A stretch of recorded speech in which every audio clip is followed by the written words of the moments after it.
नाजरीन, उर्दू ग्राफी में खुश आमदीद। कैसे हैं आप? आज हम आपके लिए अदीम हाशमी की एक उदास गजल लाते हैं। तो चलिए शुरू करते हैं। वो कहते हैं, एक खिलौना टूट जाएगा,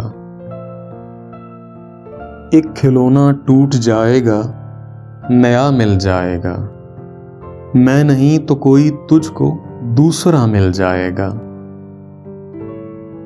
भागता हूं हर तरफ ऐसे हवा के साथ साथ, जिस तरह सचमुच मुझे इसका पता मिल जाएगा। किस तरह रोकोगे अश्कों को पसे दीवार चश्म, ये तो पानी है, इसे तो रास्ता मिल जाएगा।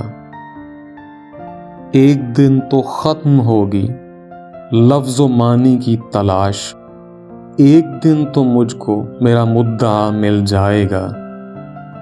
एक दिन तो अपने झूठे खोल को तोड़ेगा वो, एक दिन तो उसका दरवाजा खुला मिल जाएगा। जा रहा हूं इस यकीन से इसके छोड़े घर की सिमत, जैसे वो बाहर गली में झांकता मिल जाएगा।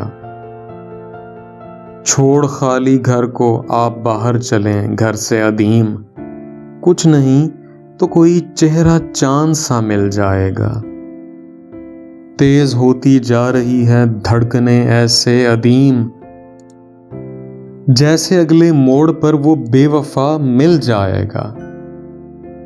तो कैसी लगी आपको ये अदीम हाशमी की गजल? अगर पसंद आई तो इस वीडियो को लाइक जरूर कर दीजिएगा, इससे हौसला अफजाई होगी। बहुत शुक्रिया।